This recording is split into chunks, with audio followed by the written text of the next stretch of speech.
the best fried chicken in Texas. Roadie's Country Fried Chicken. Texas born, Texas raised. A chicken joint with 35 years of service to our community. Thanks to our loyal customers and social media followers. Come try the best gizzards in Texas, the best tenders in Texas, and the best chicken in Texas. Call us at 830-773-9189. 830-773-9189. Don't forget, we have curbside service and delivery by DoorDash. Or find us on Facebook, Roadie's Chicken. RODEES Chicken. Like us on Facebook. The best fried chicken in Texas. Roadie's Country Fried Chicken.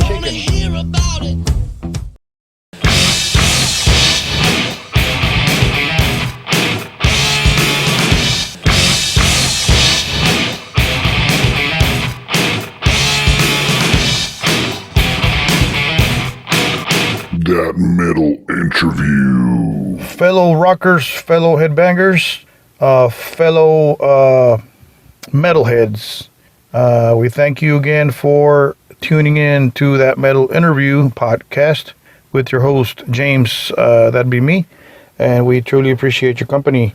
We have a band from the 80s, or should I say 70s, a band by the name of ROUGH CUTT, cut with a double T. We have 3 of their members on our interview, on our show today. We have Steven St. James, vocalist. He's the current vocalist for ROUGH CUTT.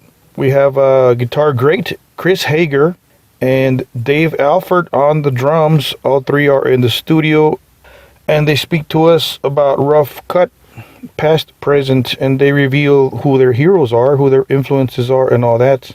And these guys, if you're not familiar with ROUGH CUTT, they got a bunch of badass hits. You Keep Breaking My Heart, Piece of My Heart, Take Her, Dreaming Again, and so on and so forth. A bunch of good stuff, man. So you guys should check out ROUGH CUTT. And now they have a new release video, music video also, by the name of Black Rose. And it's some good stuff, man. Good music. If you like 80s, 90s, just straight out rock and roll, man. Hard rock. Black Rose will melt your face down, man. So real good stuff. Big congrats out to the guys, Dave, Chris, and Steven, and the rest of the guys, man, from ROUGH CUTT. And let's spin some Black Rose, some ROUGH CUTT Black Rose for you guys. Enjoy. We'll be right back. All the broken promises.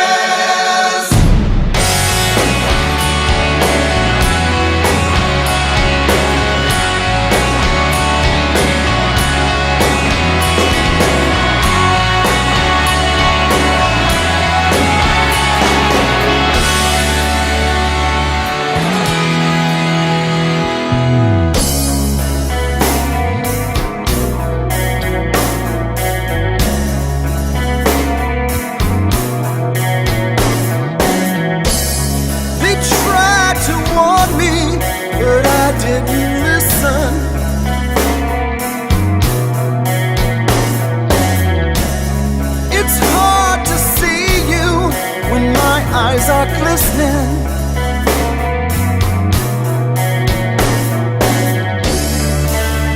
I saw a side of you I didn't know.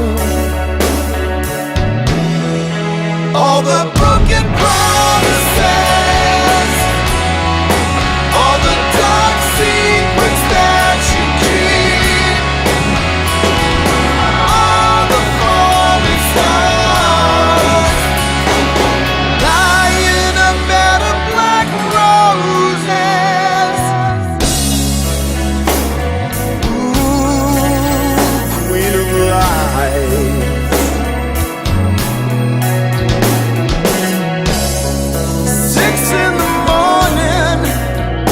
Can't reach you.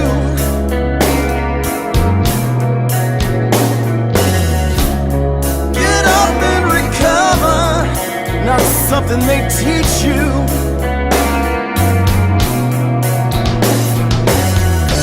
I saw the side of you I didn't know. I didn't know. Holding on loosely.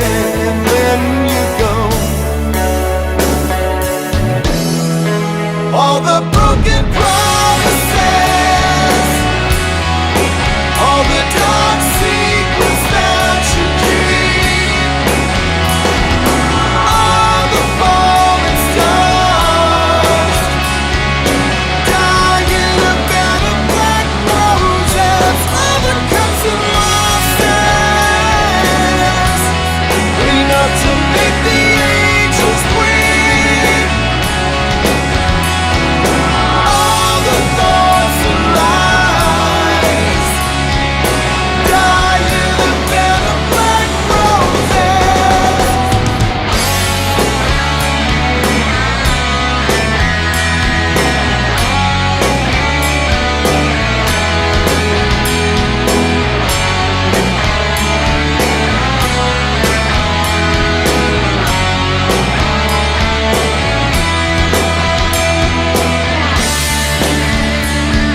latest release, Black Rose. Awesome music video.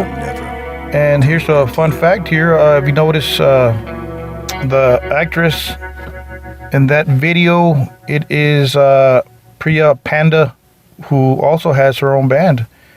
Priya Panda of the band Diamonds, Diemonds. And she is an actress in this Black Rose video, man. So very cool. Fun fact right there. So anyways, we also had Priya Panda on our podcast last year on our first season. And so you guys can go ahead and go check that out. And it's available. It's up for free. You guys can check it out for free if you guys want to check it out. All of our podcasts are for free. There is no charge. So anyways, big shout out to Priya Panda, who is on this video for Rough Cut. And isn't this some badass jam right there, man? Black Rose. So let's cut it short and let's go and speak to Chris, Steven, and Dave of Rough Cut, who are currently in the studio producing some badass music for us. Enjoy. New single. Let's talk about the single and music video. Black Rose. Awesome jam. I love it, man. Can you talk to us about the song and who wrote it and all that? Yeah, sure. Well, it was a collaboration mostly. I wrote most of the music. Dave helped with the music. Some of the guys, when we wrote it, we still had the old guys in the band, and they collaborated some with it. So Matt Thorne actually the old bass player Matt Thorne actually wrote some of the lyrics, and we gave him credit for that. But so it was really me, Dave, and Matt, and then Steven put his 2 cents in and changed some of the lyrical melodies. So it's like Dave said, it's a collaboration. Well, you guys kicked ass. That's some badass music right there. Thanks, man. We got some other stuff for you that I think you're gonna like too. So you guys in the studio doing a full length album right now? We're just doing an EP at the moment. Okay. Yeah.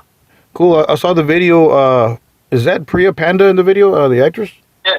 It is. The singer. Yeah. Yeah. Oh wow. Yeah, I thought I recognized her. Yeah, I had her on the show last year. Very cool girl. Really? Yeah. and she was perfect for the video. Right. We've got a lot of good feedback from that. So you guys are rock legends, man. Let me just give you props on that, man. Original Sunset Strip band. You guys were there. You guys were there in the early '80s, right? How does that feel? I mean, you guys were there. Late 70s. Oh wow. Well, I'm in San Diego. I moved up here with Stephen Piercy from Riot in January of 1980, and a bunch of other people from San Diego moved up here. Who you've got Jakey Lee, Warren DeMartini, Robin Crosby.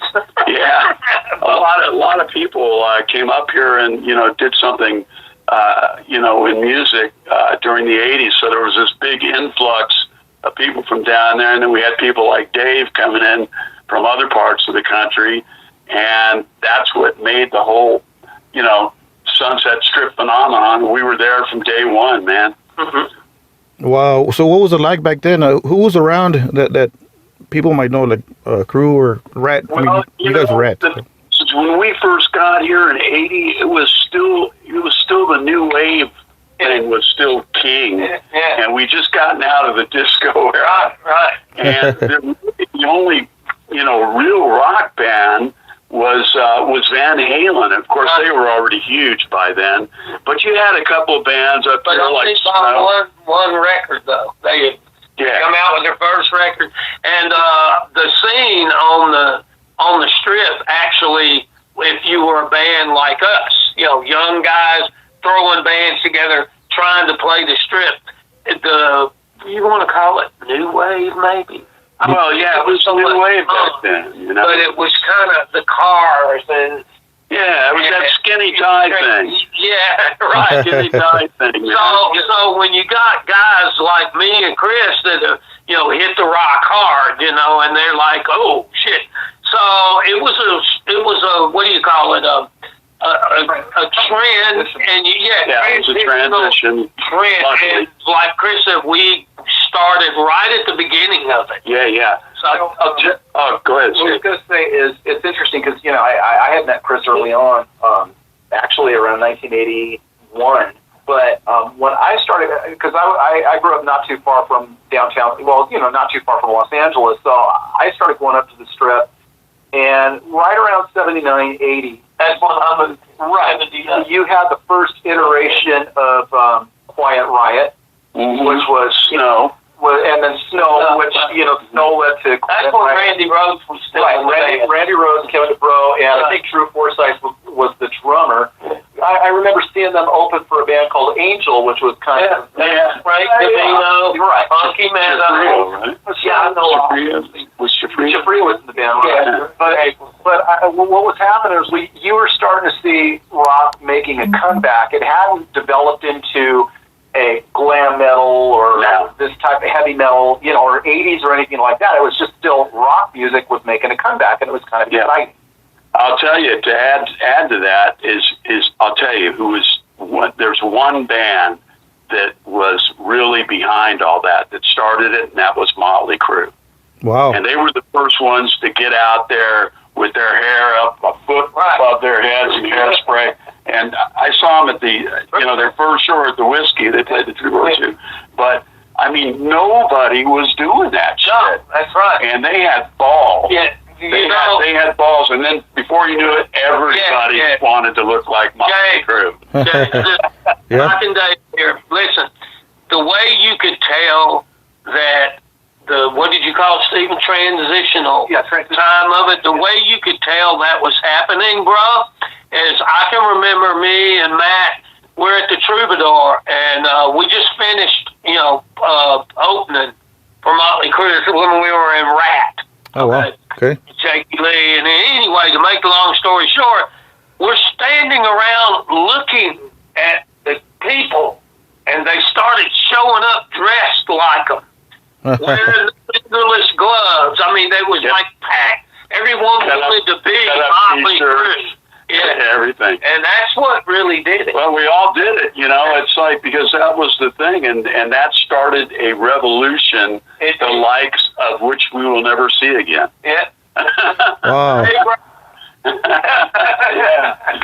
Wow. Some of them outfits he used to make from I mean, it's funny because, it was like there was a guy who did everybody's photos, Niels Lozau. Niels Lozau, Glenn LaFerman. And then there was a guy who made everybody's outfits. I think I had a pair of Vince's pants. It was like, it was a tight-knit, very incestuous family, and there was a lot of musical chairs, too, because I came up here with Steven, and it was called Mickey Rat at the time. Yeah.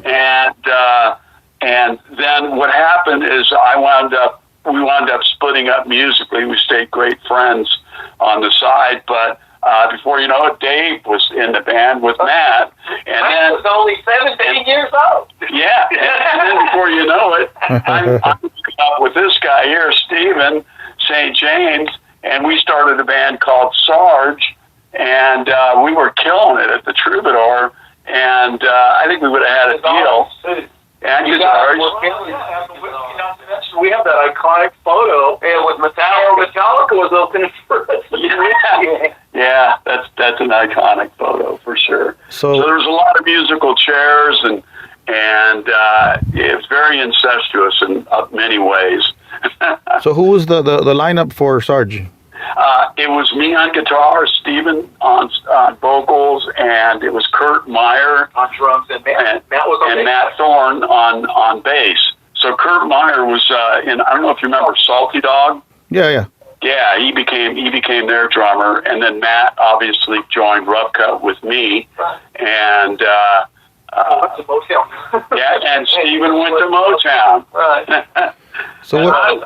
I hooked up with the Dios, and the rest of it's history. Yeah. So I'll never forget the night when you and Dave and Ronnie and Wendy came down to the Troubadour. And shit, I was there. I went to support you guys. And you were there. Well, and they basically propositioned us to because Jake had left to go to Ozzy. Yeah, to go to Ozzy. He'd left ROUGH CUTT, and and Craig Goldie was the only guitar player in the band, so they needed a bass player and they wanted another guitar player, and there was Ronnie and Wendy Dio, and we said, I'd seen these guys, and I always thought, we all knew each other. I'd seen them play, and we knew each other, and so that was the genesis of the band, really. That was what became the recording version of ROUGH CUTT that was on Warner Brothers.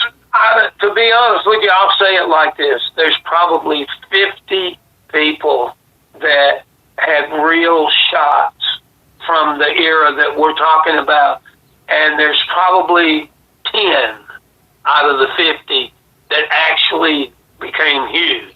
Bon Jovi, Motley Crue, they just. But it was definitely, like Chris said, it was a time in rock and roll that will never be again. Yeah, I just can't ever see it happen. I mean, come on, the era. The age of Eddie Van Halen. I mean, I don't see anybody unseating that guy for many years to come. No, he's a once in a century. Yeah, right, exactly. Wow, so this is what, about 81, 82? Yeah. In fact, right. it was 84. This is after everybody, the last part where everybody's together. And we get the record deal, but we sat on it for a whole year.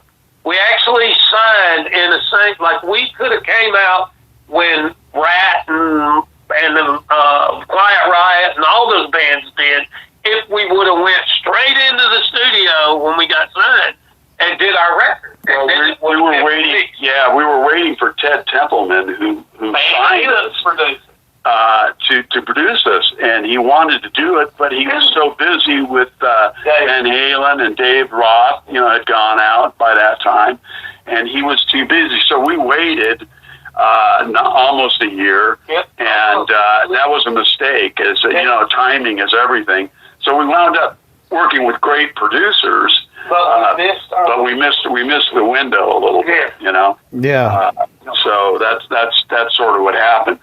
Touring wise, man, we were right up there with everybody else. We were out for 6 months at a time with Ronnie.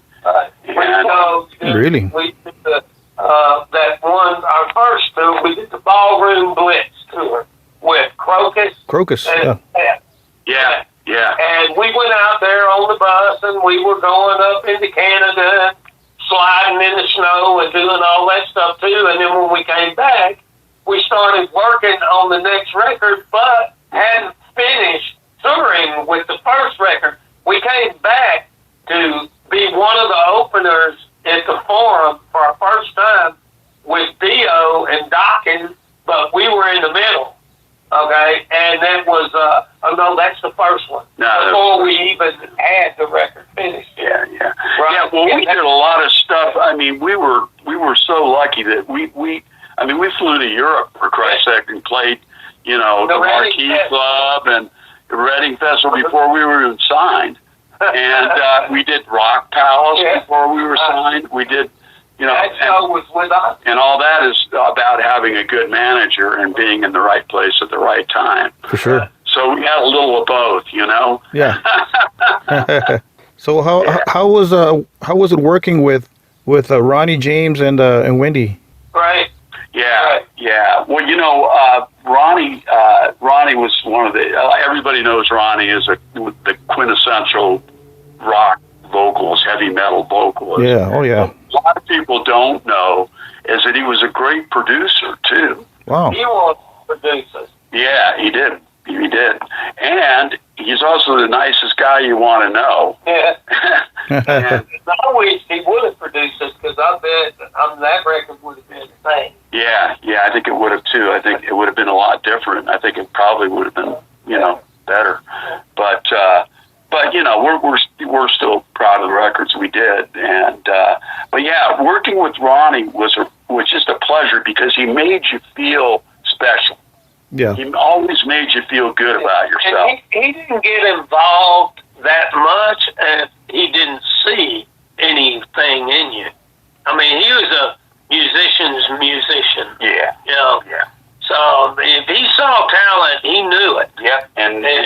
that and bolstered it up. That was his We thing. were his first project. Yeah, that's right. Really? I'll never forget the time we went in. Ronnie was just finishing up Holy Diver, and he invited us to come down. Yeah, down to Sound City, and we sat down and listened to that whole record. It was just being mixed, and they were just finishing mixing it. Blew us away. We never heard anything sound so good. Yeah. Wow. And so what happened was Ronnie still had a little bit of time at Sound City and said, hey, listen, why don't you guys come on in and we'll demo up a couple songs. And we our did first that. demo with And that was with Craig Goldie and me and it was the next thing we did after Jake. yeah. The first time we went in the studio was Jake and Claude and Paul and me, but the second time was with Ronnie, and it was Chris and Craig Goldie, Matt Thorne, me, and Paul. Yeah. Wow. And So- that was Queen of Seduction. Queen of Seduction and Try a Little Try a Harder. little harder. Yeah, and those songs actually wound up on highlights to riches. yeah. KLOS. Yeah. Yeah, KLOS. So yeah, I mean, just being in a situation like that is I just count myself for such a fortunate guy. I mean, how many people can say they did that? Nice. Wow.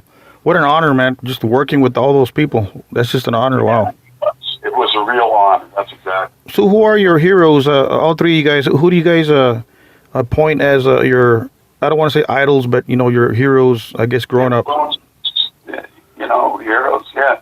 Mine would be Led Zeppelin still. I get inspired every time I listen to their music. Every time.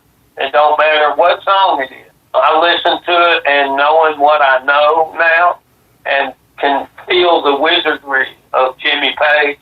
It's, I don't know. It's just their music to me is better than anything that's out there. Oh, yeah. Of course, Dio. I mean, Ronnie, I was a big Rainbow fan, and when I finally met the guy, because I knew the Apathies, and Carmine Apathy told me his little brother was playing in Black Sabbath, and I'm like, get the fuck out of here. And I'm in Atlanta at the time. So he calls up Vinny. Vinny gets me on the guest list with like 9 people. I brought the whole band. Then at the time, before I moved to California. And we go down and we see the Heaven and Hell tour. That's when I met Ronnie. And we became friends, and the rest is history. But it's been a very unique ride. It has. It's been very unique. So we had some regrets, but as a whole, I wouldn't have changed anything. There's a couple of things I might have changed, but but as far as the involvement with that man and his business, no way. He opened doors for us that we would have never seen.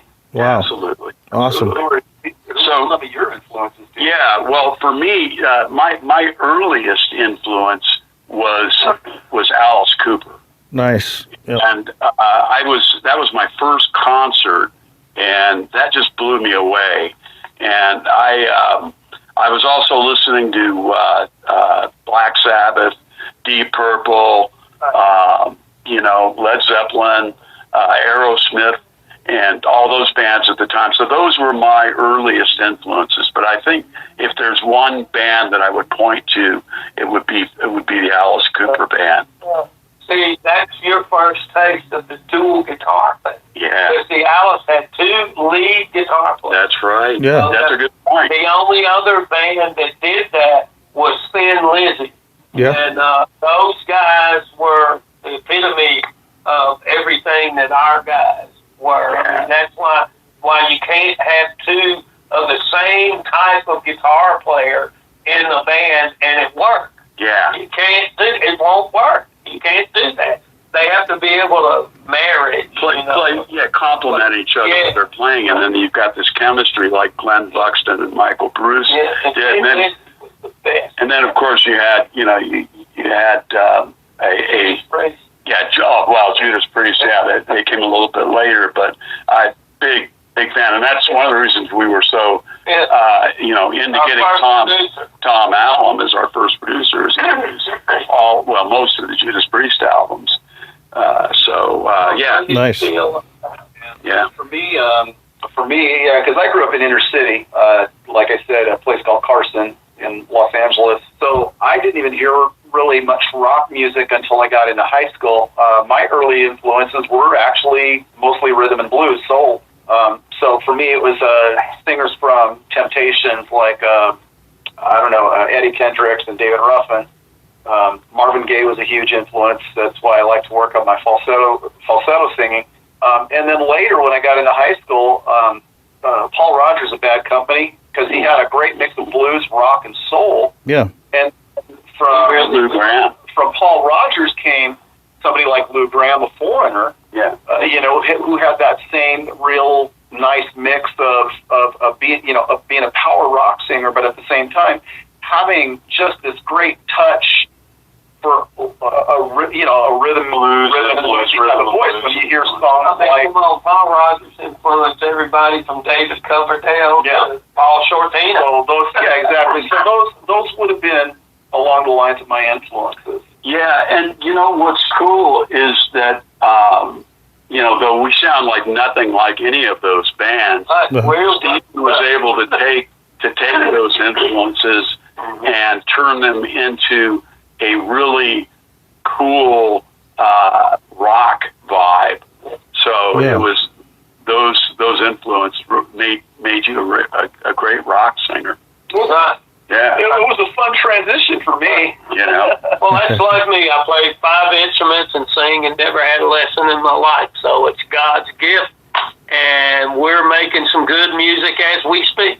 Yeah. You guys are talented. All you guys are talented. You're doing a great job. Awesome.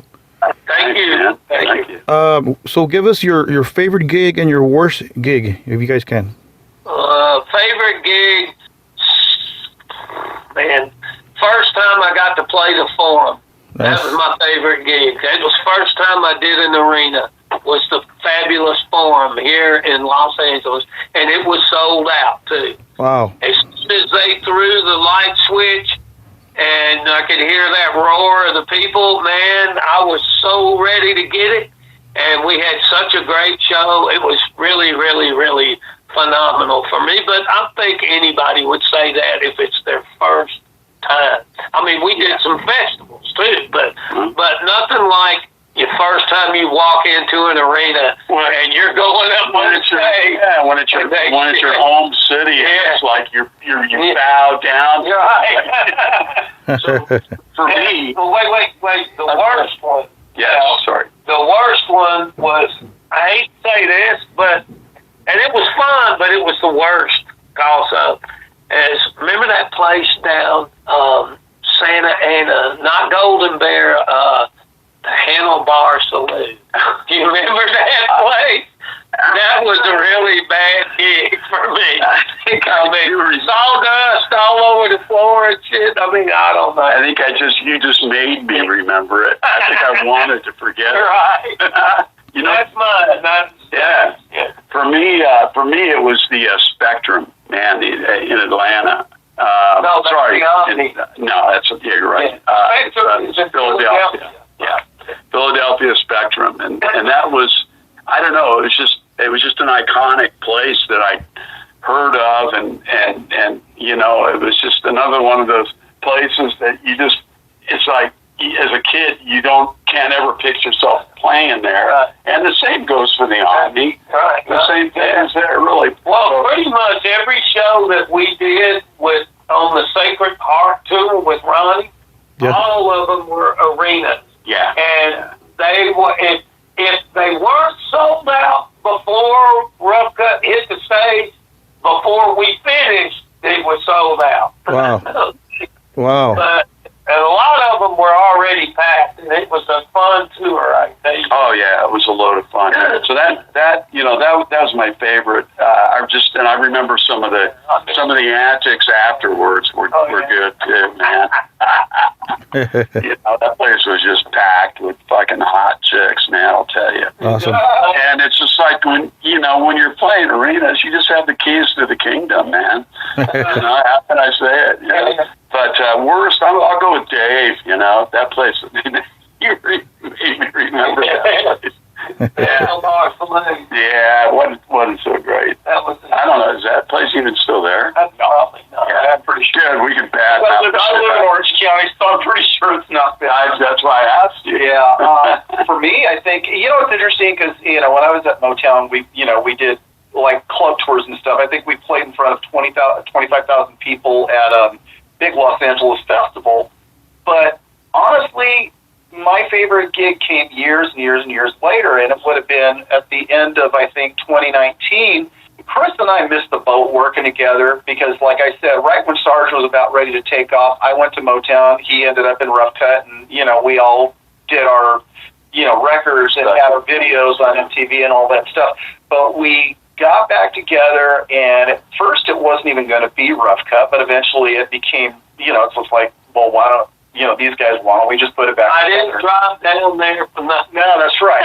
So here's what I'll tell you. For me, my favorite show was we debuted the new lineup of Rough Cut in Portland, Oregon. Mm-hmm. And, it was a sold-out show with Bossa Nova Ballroom with LA Guns. I think the vibe around that show for me, there was a whole great vibe. Everybody was excited. We were excited to push the band. Tracy Guns really kind of got the ball rolling with hooking us up with management and stuff. So that was nice. But the show itself went off without a hitch. We just had a blast. For me personally, that was a blast.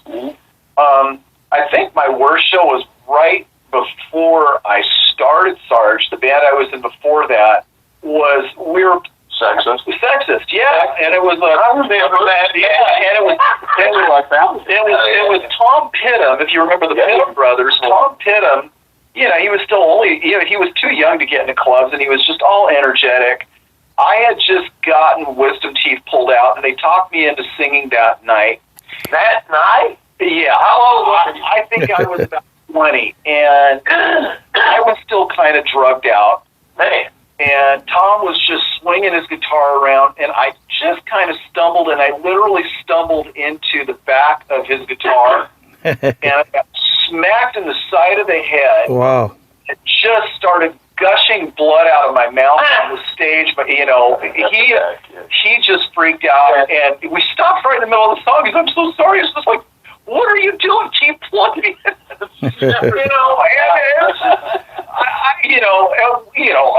I laugh about it now, but back then I thought I was in physical hell. It was so painful. Just bleeding out my mouth. My stitches came out, the whole thing, and that might have been the worst show. Wow, what an experience, man. Pretty crazy. Well, Wong's West. I think we debuted Cagney there, and all of Did you? Yeah, all of Prince's crew was there. Right. It was just like, well, that was. Now, Wendy was very tight with that woman. Yeah. And she, when Jake was in the band, we used to play there a lot. That's where I started seeing you guys there. Yeah. I was playing there with Piercy in one of the rooms, and you guys were in the other room. The other room? Yeah. Here's this is a place called Madam's Madam Wong's. Wong's West. It's not here. It's not around. She passed away. That place is long gone. But here's the funny thing: is Chris and I and Matt had an apartment in Culver City, which is just southwest of Los Angeles. Yeah. And Steve Piercy lived down the street in a garage. And so when it would rain, he would crash with us. We had Jakey Lee living there for a while. We had, who else did we have in that place? Oh, man. It was like a flop house for future rock stars. Right. Yeah. It was hysterical. And none of us knew we were going anywhere. All we knew is that we wanted to, and it's just when there was bad weather or somebody got kicked out of their band or needed a place to crash, it was always our place. Plus the parties we had. We the crew guys would show up. Crew and Great White and everybody else. Yeah, good time. Wow, sounds fun. Fun times. It was. If you I couldn't tell you how many.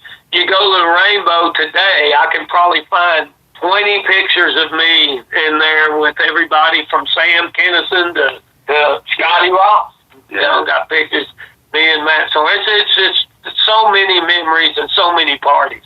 Hell, man, you used to walk out the whiskey and take a left on Clark Street and go up to the first building at Motley Crue's house, and you can go up there and get laid, do whatever you wanted to do. Yeah. Pretty great. Their parties were truly Nuts.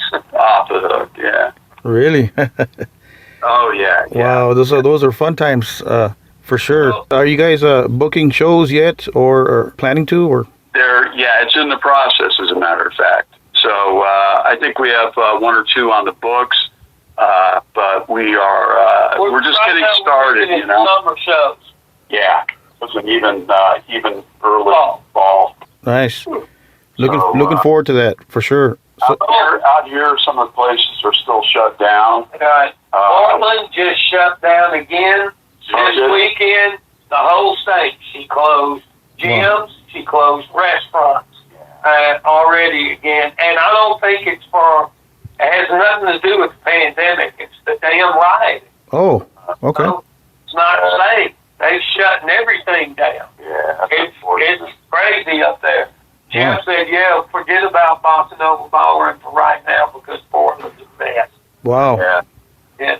Well, Texas is So open. we go back there. Yeah, so, it's kind of good timing because things are just coming back online now. Yeah. And, we're just kind of, finishing up new music, and we're ready to go. So we're hoping that there's no, new major setbacks in terms of, COVID or anything like that. Yeah, it's always a risk, but you never know, huh? So, is there a date for this EP? When can fans expect this EP you guys are working on? When is it coming out? Cricket. The best way that I can answer that is it will be this year. Okay. That way I'm not giving you an exact date, Yeah. but it will be in 2021. Part of it is that we have a very, very good engineer that we want to use, and he's also busy with a lot of big name Other artists. big names, yeah. So, and the thing is, he's the one that helped engineer Black Rose. Black Rose has just we were proud of that song when we finally got to hear the finished product, and the video was wonderful too. But the rest of this, whether it's an EP or an actual full album, the rest of this, I think all of us we want to make sure that it's the same quality as that song. And it will. Yeah. And it's just, if it takes a little extra time to get that done, it's worth the wait for the engineer and, for that sound. So we don't mind putting a little extra effort into it.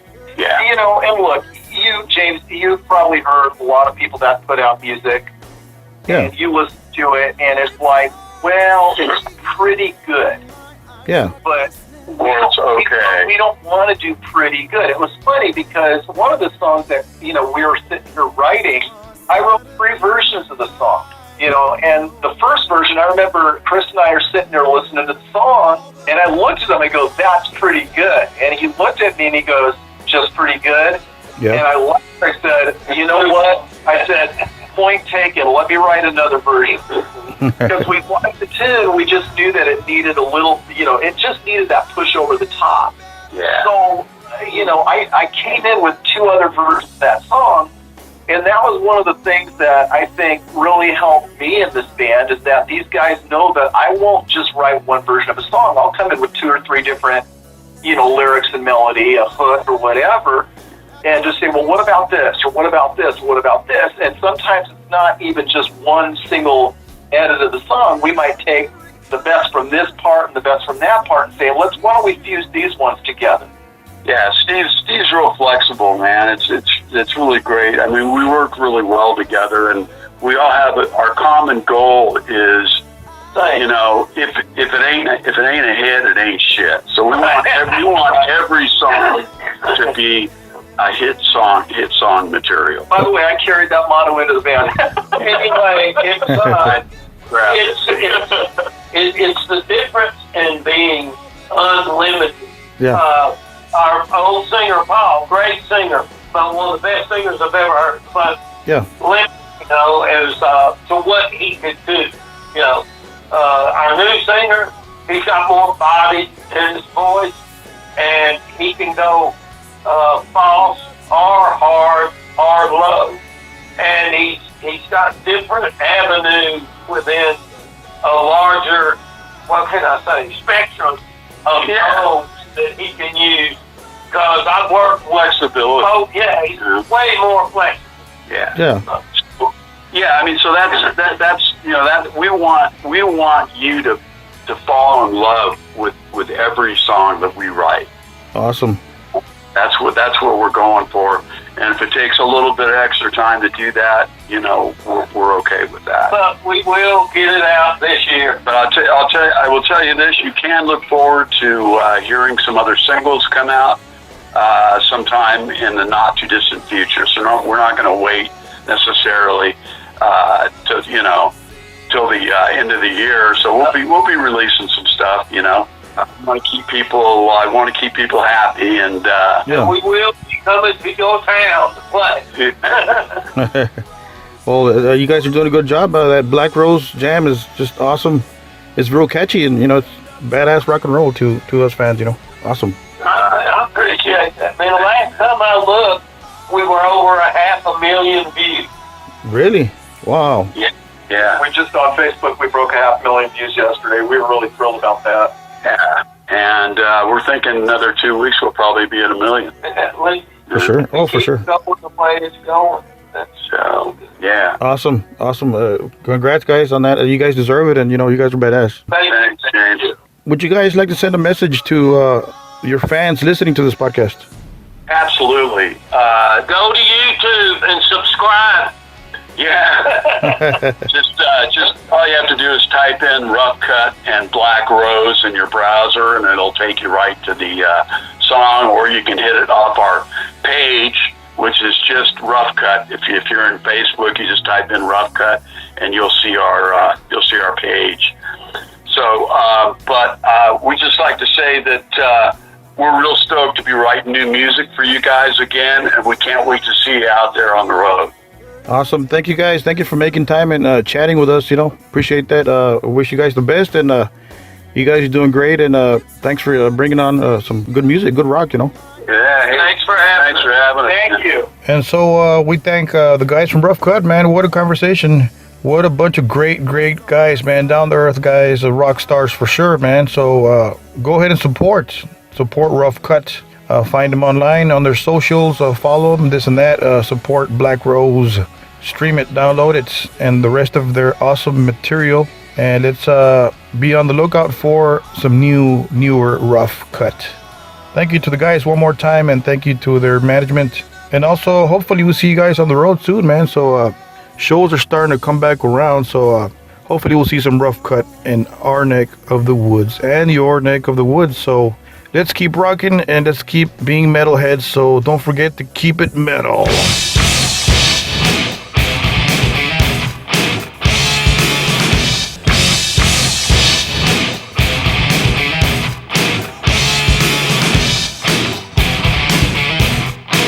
That Metal Interview.